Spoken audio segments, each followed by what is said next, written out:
나는 김순희, 올해 65이다. 아니, 정확히 말하면 이제는 홀로 된 65살 여자다. 평생 남편 그늘 아래서만 살아온 내가 어느 날 갑작스럽게 혼자가 되면서 비로소 이 세상이 얼마나 차갑고 무서운 곳인지 알게 됐다. 결혼한 지 42해. 20살 꽃다운 나이에 중매로 만난 남편 박종수는 내게 전부였다. 공무원이던 그는 성실하고 책임감 있는 사람이었고 나는 그저 그의 뒤에서 살림만 챙기면 되는 줄로만 알았다. 아이들 키우고 밥하고 빨래하고 그게 내 일의 전부였다. 통장은 물론 남편이 관리했고 큰 결정은 모두 남편이 내렸다. 나는 묻지도 알려고 하지도 않았다. 그게 당연한 줄 알았다. 여편 내가 무슨 돈 걱정을 해. 내가 다 알아서 한다. 남편이 자주 하던 말이었다. 나도 그게 맞다고 생각했다. 집안일만 잘하면 되는 거라고 바깥일은 남편 몫이라고 여겼다. 그렇게 40년 넘게 살았다. 그런데 그날 그 운명의 날이 왔다. 평소와 다름없이 출근하던 남편이 교차로에서 졸음운전하던 트럭에 받쳐 그 자리에서 세상을 떠났다. 갑작스럽고 허무한 죽음이었다. 병원에서 남편의 차가운 손을 잡고 있을 때까지도 나는 현실을 받아들일 수 없었다.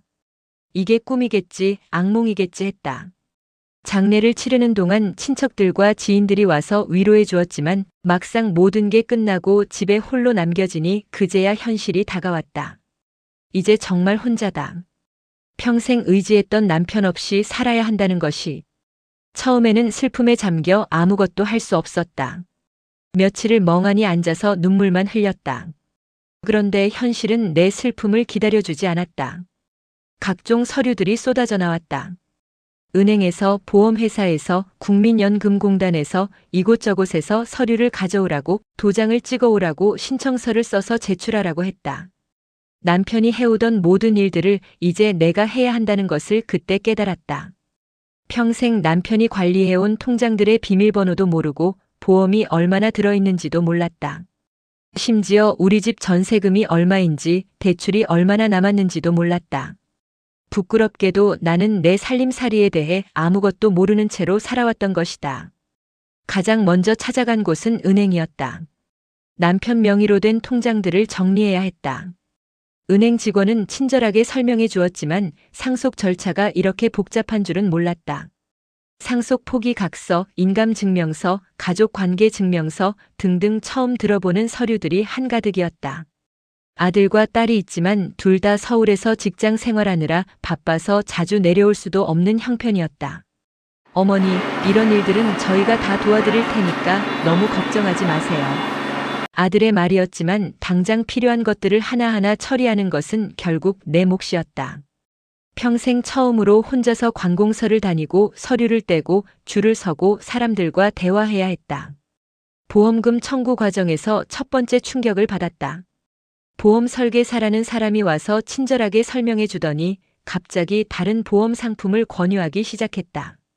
어머니께서 이제 혼자 사시니까 더 좋은 보험으로 갈아타시는 게 유리할 거예요. 말이 그럴듯해서 거의 계약할 뻔했는데 다행히 아들이 와서 말렸다. 알고 보니 기존 보험보다 조건이 훨씬 나쁜 상품이었다.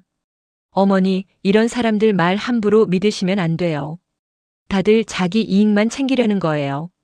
아들의 말에 섬뜩했다. 평생 사람들을 의심하지 않고 살아온 내가 이제는 누구를 믿어야 할지 모르겠다는 생각이 들었다. 그 뒤로도 비슷한 일들이 연달아 일어났다. 집 수리를 맡긴 업체에서는 필요 없는 공사까지 추가하려고 했고 부동산 중개업소에서는 집을 팔라고 계속 권유했다. 심지어 종교단체에서까지 전화가 와서 남편을 잃은 슬픔을 달래준다며 모임에 참석하라고 했다. 가장 충격적이었던 것은 가까운 지인들의 변화였다. 남편이 살아있을 때는 그렇게 친하게 지내던 사람들이 하나둘 연락이 뜸해졌다. 남편과 함께 어울리던 부부 모임에서도 이제 나를 부르지 않았다. 처음에는 내가 홀로 되어서 어색할까봐 배려해주는 줄 알았다. 하지만 시간이 지나니 그게 아니라는 걸 알게 됐다. 아, 순희 씨 혼자 오시면 좀 그렇잖아요. 부부끼리 모이는 자리인데. 한 친구의 솔직한 말에 가슴이 무너졌다. 순간 내가 이 세상에서 혼자라는 것이 이렇게 외롭고 쓸쓸한 일인지 깨달았다. 더 놀라운 것은 돈 문제였다. 남편이 꼬박꼬박 넣어둔 적금이며 예금이 제법 있다고 생각했는데 막상 정리해보니 생각보다 많지 않았다. 게다가 집에도 대출이 남아있었다. 남편이 몇 년 전에 사업하던 친구 보증을 서준 것도 알게 됐다. 다행히 그 친구가 성실하게 갚아가고 있어서 문제는 없었지만 내가 모르는 사이에 이런 일들이 있었다는 것이 충격이었다. 국민연금과 유족연금을 받을 수 있다는 것도 나중에서야 알았다. 아무도 알려주지 않았다면 그냥 못 받을 뻔했다. 세상에는 내가 모르는 제도와 혜택들이 많다는 것을 그때 깨달았다. 평생 남편에게만 의존해서 살다 보니 이런 기본적인 것들도 몰랐던 것이다.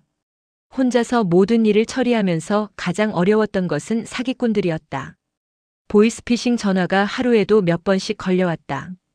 어머니, 아드님이 사고가 나서 합의금이 필요해요. 이런 전화에 처음에는 정말 놀라서 돈을 보낼 뻔했다.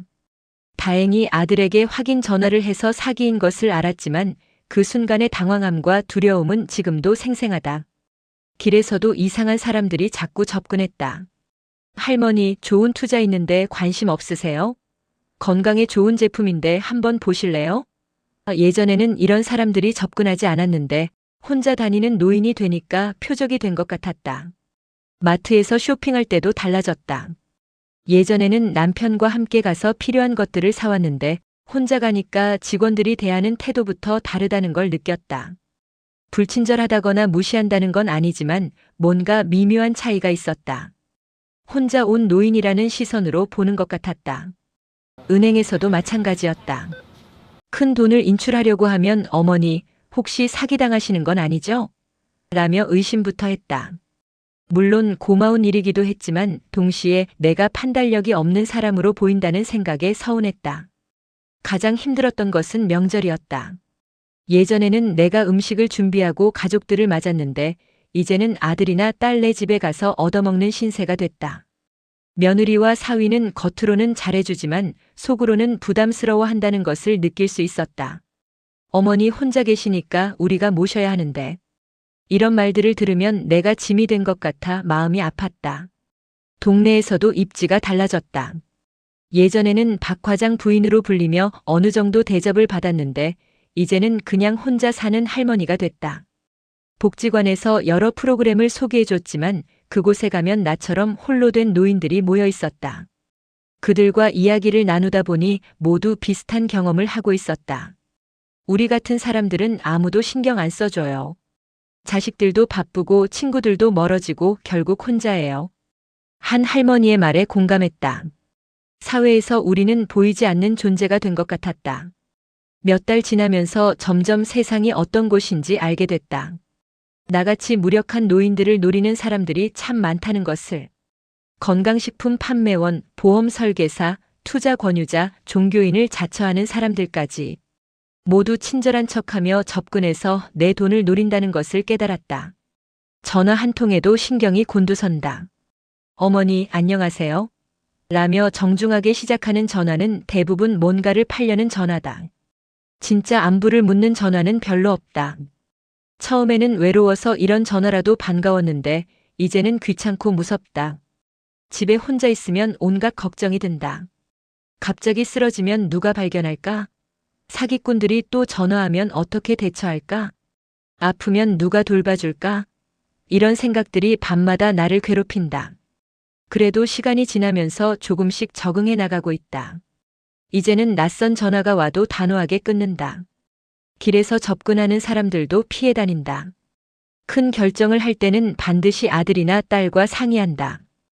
혼자서도 할 수 있는 일들을 하나씩 배워나가고 있다. 복지관에서 만난 할머니들과 모임도 만들었다. 우리끼리 정보도 나누고 서로 도우며 살아가기로 했다. 혼자가 아니라는 생각이 들 때 조금이나마 위안이 된다. 하지만 진짜 절망은 그 다음에 찾아왔다. 남편이 죽은 지 6개월쯤 됐을 때였다. 갑자기 아들이 심각한 표정으로 찾아왔다. 어머니, 저희가 아버지 보증 문제로 큰일 났어요. 남편이 서준 보증이 하나가 아니었던 것이다. 성실하게 갚고 있다던 그 친구 말고도 다른 친구 2명의 보증을 더 섰다는 걸 그제야 알았다. 그중 한 명이 사업에 실패해서 야반도주를 했다는 것이다. 2억 원이라는 거액이었다. 평생 모은 돈을 다 합쳐도 그 돈을 감당할 수 없었다. 집까지 넘어갈 수도 있다는 얘기에 하늘이 무너지는 것 같았다. 어머니가 상속 포기를 하셔야 할 것 같아요. 아들의 말에 정신이 하얗게 됐다. 남편이 남긴 모든 것을 포기하고 빈손으로 살라는 얘기였다. 그나마 집이라도 지킬 수 있다면 다행이었지만 집도 담보로 잡혀있을 가능성이 있다고 했다. 변호사를 만나러 가는 길에 가슴이 터질 것 같았다. 내가 뭘 잘못했다고 이런 일이 생기는 건가? 평생 성실하게 살았는데 남편도 나름 신중한 사람이었는데 어떻게 이런 일이? 변호사 사무실에서 들은 얘기는 더욱 충격적이었다. 보증을 선 게 총 3건인데 그중 2건이 문제가 될 수 있어요. 최악의 경우 4억 가까운 빚을 떠안을 수도 있습니다. 4억이라니. 내가 평생 살아도 갚을 수 없는 돈이었다. 그날 밤 잠을 한숨도 잘 수 없었다. 며칠 뒤 더 끔찍한 소식이 들려왔다. 집에도 근저당이 설정되어 있었다는 것이다. 남편이 몇 년 전에 사업 자금을 빌리면서 집을 담보로 잡혔는데 그 사실을 나에게 말하지 않았던 것이다. 아버지가 어머니 걱정시키고 싶지 않아서 혼자 끙끙 앓으셨나 봐요. 아들의 말에 가슴이 찢어질 것 같았다. 결국 집을 팔아야 했다. 40년 넘게 살아온 우리 집, 아이들 키우고 온갖 추억이 서린 그 집을. 부동산 중개업소에서 요즘 시세가 안 좋아서요라며 생각보다 훨씬 낮은 가격을 제시했을 때 눈앞이 캄캄했다. 그 돈으로는 빚을 다 갚고도 남을지 확실하지 않았다. 집을 비우던 날 마지막으로 방 하나하나를 둘러봤다. 신혼 때 남편과 함께 벽지를 발랐던 안방, 아이들이 뛰놀던 거실, 명절마다 온 가족이 모여 밥을 먹던 부엌. 모든 것이 추억이었는데 이제 남의 손에 넘어간다는 게 믿어지지 않았다. 40년 인생이 통째로 사라지는 기분이었다. 더 참혹한 건 빚을 다 갚고 나니 내게 남은 게 거의 없다는 것이었다. 전세금 보증금으로 겨우 작은 원룸에 들어갈 수 있었다. 65세의 원룸 생활이라니. 평생 꿈에도 생각해보지 못한 일이었다. 냉장고, 세탁기, 침대까지 다 새로 사야 했는데 돈이 없어서 중고품으로 겨우 장만했다. 새 집에서 첫밤을 지새우면서 울었다. 40년 동안 모은 모든 것이 하루아침에 사라졌다. 남편이 남긴 것이라고는 빚뿐이었다. 이렇게 허무할 수가 있나 싶었다. 내가 뭘 잘못했다고 평생 바른 길로만 살아왔는데 왜 이런 일이 생기는 건가? 그런데 더 큰 시련이 기다리고 있었다. 스트레스 때문인지 몸이 급격히 안 좋아졌다. 어느 날 갑자기 가슴이 답답하고 숨이 잘 안 쉬어져서 응급실에 갔다.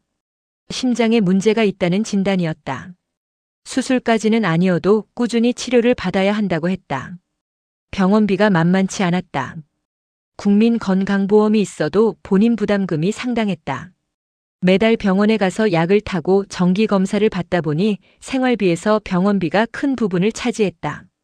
그래도 아픈 건 어쩔 수 없으니 치료받아야 했다. 어느 날 병원 화장실에서 우연히 내 또래 할머니를 만났다. 그 할머니도 심장병으로 치료받고 있다면서 이야기를 나누게 됐다. 나도 남편 죽고 나서 이렇게 됐어요. 스트레스가 얼마나 독한지 몰라요. 그 할머니의 말에 공감했다. 정말 스트레스가 독이었다. 병원비 때문에 생활이 더욱 빠듯해졌다. 유족연금과 기초노령연금을 받긴 하지만 원룸 전세금 이자와 생활비, 병원비를 대기에는 부족했다. 어쩔 수 없이 용돈을 아끼기 시작했다. 외식은 꿈도 꿀 수 없고 옷도 필요한 것만 사고 전기료 절약하려고 한여름에도 에어컨을 잘 안 켰다. 그런데 어느 날 아들에게서 더욱 충격적인 소식을 들었다. 어머니, 아버지가 또 다른 보증을 서신 게 나왔어요. 이번에는 회사 동료 보증이었다. 다행히 큰 액수는 아니었지만 또다시 법정에 서야 하는 상황이 됐다. 남편이 죽은 지 1년이 넘었는데도 계속 이런 일들이 터져 나오는 게 악몽 같았다. 아버지가 왜 이렇게 많은 보증을 서셨을까요? 아들도 이해할 수 없다는 표정이었다. 나도 마찬가지였다. 그렇게 신중하던 남편이 왜 이런 일들을 혼자 결정했을까? 왜 나에게는 한마디 말도 안 했을까? 지금 와서 원망해봤자 소용없지만 정말 원망스러웠다. 법정에서 만난 다른 채권자들을 보면서 더욱 절망스러웠다. 모두 우리처럼 평범한 사람들이었다. 친구 보증 잘못 써서 인생이 망가진 사람들. 이렇게 많은 사람들이 보증 때문에 고생하고 있다는 게 믿어지지 않았다. 왜 아무도 이런 위험에 대해 미리 말해주지 않았을까? 더 가슴 아픈 건 아이들에게까지 피해가 간다는 것이었다. 아들이 어머니 일 때문에 대출받기가 힘들어졌어요 라고 하던 말이 가슴에 박혔다. 부모의 빚 때문에 자식들까지 신용에 문제가 생긴다니. 내가 아이들에게 짐이 되고 있다는 생각에 잠 못 이루는 밤이 많았다. 병원에서 만난 상담사가 우울증 증상이 있으니 정신과 치료도 받아보시라고 권유했지만 그럴 여유가 없었다. 마음의 병도 치료받으려면 돈이 들고 나에게는 그런 돈조차 아까웠다. 그냥 혼자 끙끙 앓으며 지내는 수밖에. 가장 절망스러웠던 순간은 딸이 결혼 준비하면서 엄마 결혼식 도와주실 수 있을까요? 라고 조심스럽게 물어봤을 때였다. 딸의 결혼식에 도움도 주지 못하는 엄마라니. 평생 그런 순간을 꿈꿔왔는데 정작 그 순간이 왔을 때 나는 빈손이었다. 엄마가 지금 형편이 어려워서 말을 하다가 목이 메었다. 딸은 괜찮다 우리끼리 할 수 있다고 했지만 그 말이 더 가슴 아팠다. 엄마로서 해야 할 도리를 하지 못한다는 자괴감이 컸다. 결혼식 날 초라한 옷차림으로 참석해서 구석자리에 앉아 있는데 눈물이 났다. 다른 하객들은 모두 잘 차려입고 왔는데 나만 덩그러니 떨어져 있는 것 같았다. 신부 어머니인 내가 이 모양이라니. 딸에게 미안하고 나 자신이 한심했다. 피로연에서 딸의 친구들과 인사를 나누는데 어머님은 뭐 하세요? 라는 질문에 답할 말이 없었다. 예전 같으면 남편이 공무원이었다고 당당하게 말했을 텐데 이제는 양 집에 있다고 할 수밖에. 그마저도 거짓말이었다. 집도 없는 몸인데. 사위는 좋은 사람이긴 한데 장모인 내 형편을 알고 나서 미묘하게 거리를 두는 것 같았다. 예전에 약혼할 때는 그렇게 정중했는데 이제는 대화도 어색하다. 아마 빚쟁이 장모라고 생각하는 것 같다. 틀린 말은 아니지만 서러웠다. 더 충격적인 일은 남편의 형제들에게서 벌어졌다. 장례식 때는 그렇게 위로해주던 시동생이 보증 문제가 불거지자 형님이 왜 그런 일을 저질러 놨냐며 화를 냈다. 우리한테까지 피해가 올까봐 걱정이다. 라는 말까지 했다. 40년 동안 명절마다 정성껏 대접했던 시동생에게서 그런 말을 듣다니. 시누이는 더했다. 언니, 이제 우리도 조심해야겠어요. 형님 일로 우리까지 연루될까 봐요. 혹시 내가 도움을 청할까봐 미리 선을 긋는 것 같았다. 가족이라고 생각했던 사람들이 하나둘 등을 돌리는 게 가장 아팠다. 친정 쪽도 마찬가지였다. 친동생이 누나, 우리 집은 형편이 안 되니까 도와달라고 하지 말라고 미리 못 박았다. 70이 다 된 나이에 동생에게서 그런 말을 들을 줄 몰랐다. 혈육도 믿을 수 없다는 걸 그때 깨달았다. 그래도 참고 살았다. 다른 선택이 없었으니까. 매일 약을 먹으며 아픈 심장을 달래고 적은 연금으로 근근히 살아갔다. 가끔 마트에서 할인하는 반찬을 사다가 며칠씩 나눠 먹었다. 예전에는 상상도 못한 생활이었다. 어느 날 원룸에서 혼자 저녁을 먹는데 갑자기 눈물이 나왔다. 이게 내 인생인가 싶었다. 65년을 살면서 이렇게 바닥까지 떨어질 줄 몰랐다. 남편이 살아있을 때는 모든 게 안정적이고 평화로웠는데 하루아침에 모든 게 무너져버렸다. 하지만 여전히 이 세상은 혼자 사는 노인에게는 냉정하고 무서운 곳이다. 평생 남편의 보호 아래서만 살아온 내가 이제 와서 세상 물정을 배워나가는 것은 참으로 힘들고 서글픈 일이다. 때로는 남편이 원망스럽기도 하다. 왜 나를 이렇게 무력하게 키워놨느냐고, 왜 그 많은 보증을 혼자 결정했느냐고, 왜 빚을 남기고 떠났느냐고. 그래도 이제라도 깨달은 게 다행이라고 생각한다. 65세에 처음 혼자가 되어 겪는 시행착오들이 쓰라리긴 하지만 그래도 배우고 있다.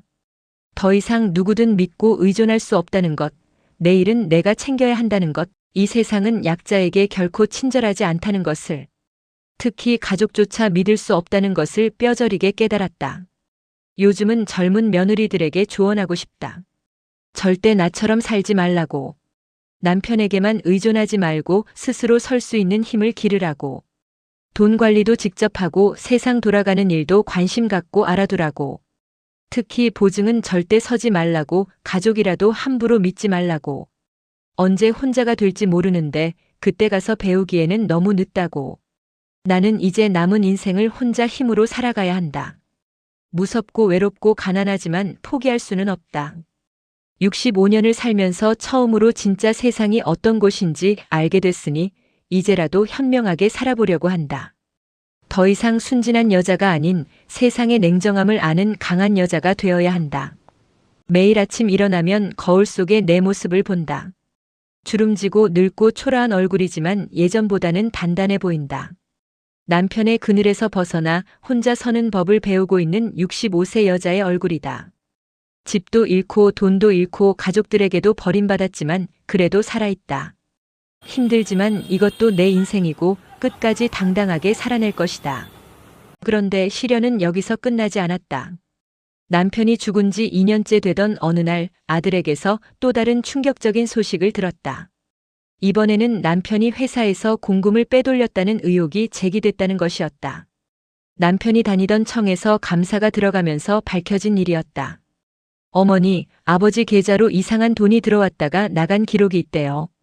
아들의 목소리가 떨리고 있었다.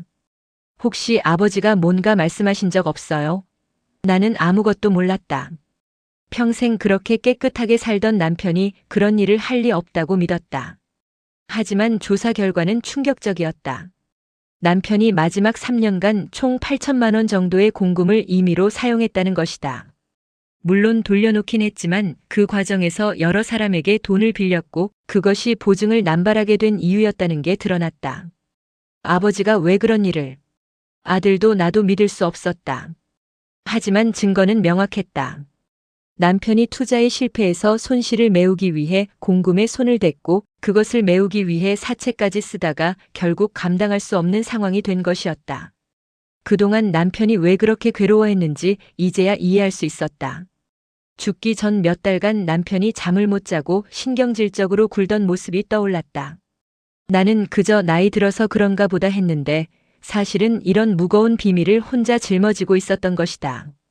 더 참혹한 것은 이 일로 인해 남편의 명예가 완전히 땅에 떨어졌다는 것이다. 40년간 성실히 일한 공무원으로 기억되던 남편이 하루아침에 공금 횡령범이 되어버렸다. 동네 사람들의 시선이 달라지는 것을 느낄 수 있었다. 그 집 남편이 공금 빼돌렸다더라. 그래서 부인이 이 모양이 된 거구나. 뒤에서 수군거리는 소리가 들렸다. 마트에서 장을 보다가도 은행에 갔다가도 사람들의 속닥거림이 내 귀에 들어왔다. 평생 고개 들고 살았던 내가 이제는 사람들 앞에 나서기가 두려웠다. 아들은 어머니, 다른 동네로 이사 가시는 게 어때요? 라고 제안했지만 그럴 돈도 없었다.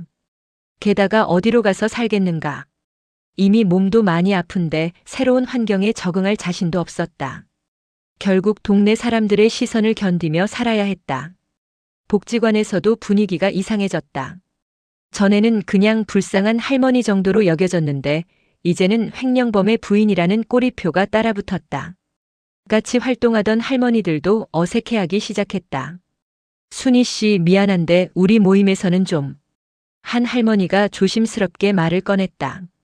명시적으로 나가라는 말은 안 했지만 눈치를 주는 것이 었다. 그 모임이 내게는 유일한 사회적 접촉이었는데 그마저 잃게 된 것이다. 더 절망적인 것은 아이들조차 아버지 때문에 피해를 보고 있다는 것이었다. 아들은 직장에서 내 아버지 그 사람 아니야? 라는 말을 들었고 딸은 결혼 후 새 동네에서 시아버지가 그 사람이었어? 라는 시선을 받고 있다고 했다. 엄마 아빠가 왜 그런 짓을 하셨을까요? 딸이 울면서 물어봤을 때 나는 대답할 말이 없었다. 나도 모르겠다고 아빠도 고민이 많았을 거라고 말할 수밖에 없었다. 하지만 속으로는 남편이 원망스러웠다. 왜 나에게는 말 한마디 안 했을까? 함께 고민했으면 다른 방법을 찾을 수 있었을 텐데. 그 무렵 또 다른 시련이 찾아왔다. 건강이 더욱 악화된 것이다. 심장병에다가 이번에는 당뇨까지 왔다. 스트레스와 불규칙한 식사, 영양 부족이 원인이었다. 인슐린을 맞아야 한다는 의사의 말에 또 절망했다. 약값만 해도 한 달에 수십만 원인데 인슐린까지 맞으면 얼마나 들까? 병원비가 감당이 안 되어서 치료를 미루고 싶었지만 당뇨는 관리하지 않으면 더 큰 합병증이 올 수 있다고 했다. 어쩔 수 없이 치료받기 시작했는데 생활비가 더욱 빠듯해졌다. 하루 두 끼만 먹는 날이 많아졌다. 어느 날 저혈당으로 쓰러져서 응급실에 실려갔다. 다행히 큰일은 없었지만 응급실비가 또 부담이었다. 간호사가 보호자가 어디 계세요라고 물어봤을 때 혼자입니다라고 답하는 내 목소리가 얼마나 초라하게 들렸는지. 그날 밤 병원 응급실 침대에 누워서 천장을 바라보며 생각했다.